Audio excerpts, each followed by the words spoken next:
கர்த்தருடைய நாமம் மகிமைப்படுவதாக. ஆண்டவரும் அருமை இரட்சகருமாகிய இயேசுவின் நாமத்தினால இந்த புதிய நாளிலே கூட கர்த்தர் புதிய காரியங்களை நம்முடைய வாழ்க்கையில செய்வாராக. நம்ம ஜெபம் பண்ணுவோமா? பரிசுத்தம் கிருபை நிறைந்த நல்ல தகப்பனே, எங்களோடு பேசுங்கப்பா, இயேசுவின் நாமத்தின் பிதாவே, ஆமை. எடுத்து வாசிப்போம். 1 கொரிந்தியர் 13ஆம் அதிகாரம், அதுல 7ஆம் வசனம் கூட வாசிப்போம். 13:7. சகலத்தையும் தாங்கும், சகலத்தையும் விசுவாசிக்கும், சகலத்தையும் நம்பும், சகலத்தையும் சகிக்கும். 8ஆம் வசனம். அன்பு ஒரு காலம் ஒழியாது, தீர்க்க தரிசனங்களானாலும் ஒழிந்து போகும், அந்நிய பாஷையினாலும் ஒழிந்து போகும், அறிவினாலும் ஒழிந்து போகும் என்று எழுதப்பட்டிருக்கு. அப்போ எல்லாமே அந்த அந்நிய பாஷைனாலும் சரி, எல்லாமே என்ன ஒரு நாளைக்கு ஒழிஞ்சு போகும். ஆனா அன்பு மட்டும் என்ன பண்ணாது, அது ஒரு காலம் ஒழியாது. ஆமா, விலை மதிக்க முடியாத அன்பு. ஆண்டவருடைய முதலாவது நம்ம தேவனிடத்துல நம்ம அன்பு கொடுக்குறோம். இப்ப நம்ம அந்த அன்பு ஆண்டவர் என்ன பண்ணாரு, கற்றுக் கொடுக்குறோம்.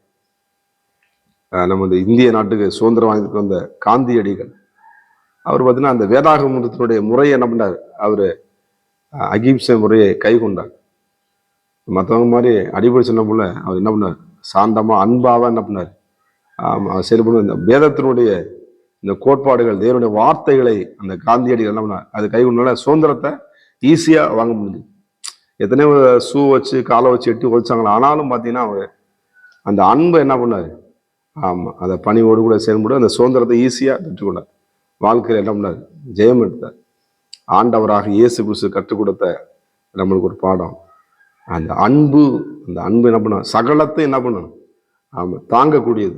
ஆமா, சதே என்னால் அந்த பிரச்சனை தாங்க முடியல, என்னால் அந்த போராட்டம் தாங்க முடியல, என்னால் அதை ஜீரணிக்க முடியல, என்னால் அதை செய்ய முடியல, இயேசு கிறிஸ்து உங்களுக்கு உதவி செய்வார். தேவனுடைய அன்பு உங்களை தாங்கி நிலைநிறுத்தக்கூடியதாக இருக்கிறது.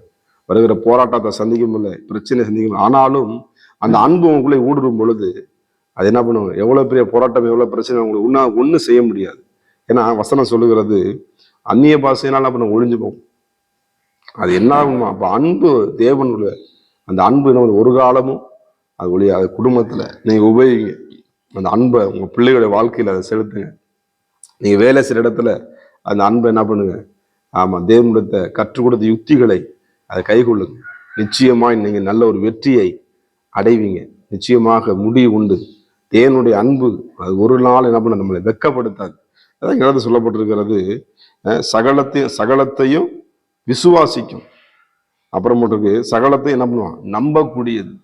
ஆமா, தேவனுடைய வார்த்தையை நீங்க ஒவ்வொரு நாளும் நீங்க படிக்க படிக்க அந்த அன்பு என்ன பண்ணும், நீங்க அந்த அறிந்து கொள்ள கர்த்தர் நல்லவர் என்பதை நீங்கள் ருசிக்கும் பொழுது எப்படி அந்த ருசிக்க முடியும், அந்த அன்பை நீங்க பார்க்க முடியும்.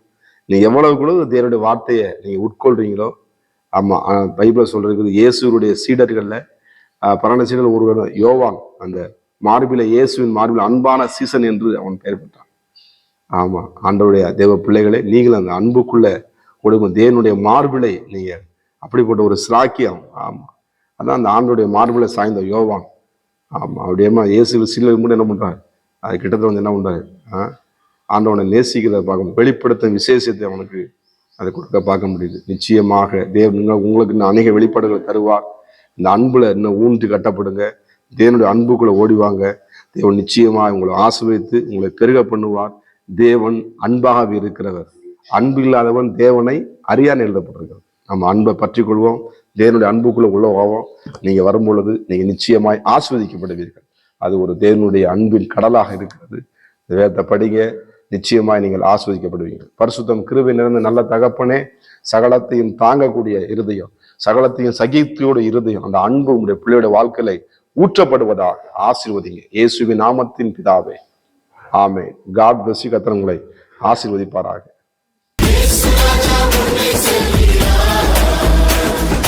Hosanna,